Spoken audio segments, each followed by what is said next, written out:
Okay, so let's use the indicators actually in play. So I'm going to do one of a prior scenario that happened, and then I'll go to the live price of the coin at the moment. So in the last video that we covered, this was going to be the confidence in price, just price action, the volume in price or gas in the gas tank, and momentum. So you're going to notice that when we get to the lower end of the RSI, and to define low, you're going to see two lines in between here. This is measuring once you get past a threshold of 30%. This is measuring a threshold of 70%. If you're in the middle, that means you're not doing anything extraordinary one way or the other. But when you start to break below or above, that's when you're getting into a price point or an action point to where there's going to be either an all-time high or a new low, essentially. And let me rephrase that. A high point or a low point, because it may not be an all-time high. So essentially, when this got to the lowest point, well, that's when price was the lowest that it has been for, several minutes or several hours, essentially, at that point.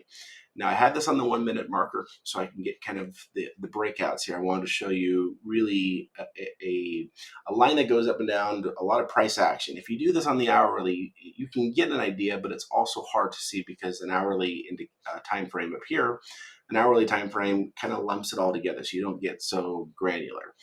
All right, moving forward. So point is, we've got this as our low point. Sure enough, price is at our low point as well. So what does the MACD say? Well, that also seems to be a low point from where it was in the past. Now, there's something that I want to point out here. When you see them crossing here on the MACD, that means momentum is turning. Whatever the direction was prior, it's turning for the other direction now. And so you'll notice when you're at the lowest point here of the RSI, and if you're at the point where these are actually turning and going for the other direction, well, at the same time that happens, sure enough, price goes up. So here, price goes up. Now this is low. It's going back to the low direction, but it's a higher low, right? This is one that's lower than the other one. So this is an indicator that you got momentum changing, right? You've got a low point, a higher low, and sure enough, prices goes up. Happens again, and here. Happens again, and here, and here. Now, here's why I want to start a little bit back in the past. When you notice this is happening over a long period of time, and it's happening more than once, which is going to be this, and you want to start your lines at the same point, and here, I gotta stay above the green bars, and here. So basically what I've done is I've drawn just straight lines all the way from the starting point to the ending point. I want to make sure they all have the same start point, and I want to make sure they have the same ending point. So what we see here with this, where's my highlighter? Okay, here, here, here, and here. Our momentum is changing for the upward overall. Our confidence is changing for the upward overall. Our price is declining. This is what's called a hidden divergence or a hidden bullish divergence. And so the reason I say that is overall, confidence is going up, volume is going up, and the momentum is going up, but the price is dropping. So usually what happens when you see this, you're going to see it do something like this. No, really, it's up, down, just kind of like this is. Then it's going to keep going, and it's going, and then it's going to break out. There we go. That's not what I want to do. Stay up. I'm going to fight with the computer. Okay, just go. Hold on. All right, there we go. Dear Lord.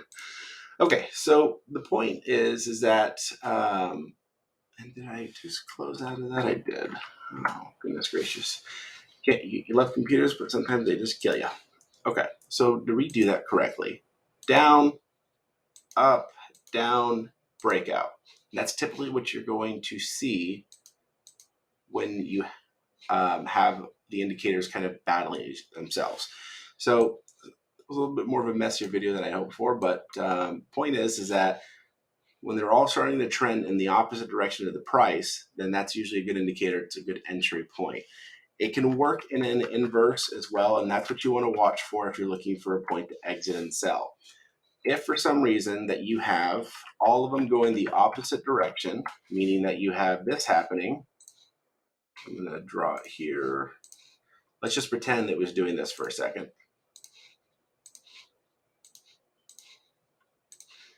But the price was going in opposite. This is your indication that price is going to have a steep drop, very steep drop typically. There's no reason the price should be increasing when everything else is going against the wind. Now, in very rare cases, of course, it could just fly off the chart, and that could be the start of a first wave, meaning that it is the starting point of when pricing is going to go for a new all-time high. And you'll typically see it that all the indicators in the trends will indicate that you're going for a new low, yet that's going to be the breakout period. And for whatever reason, that's just the time that they want to go ahead and start the first wave. We'll cover waves later, but the basics of it is that 9 times out of 10, or I'd probably say 8 times out of 10, if you see the indicators all going up and the price is going down, price is going to rise. If you see the indicators all showing a downward motion, but the price is still rising, chances are you're going to have a new drop at that point. So I hope this makes sense, and see you in the next video.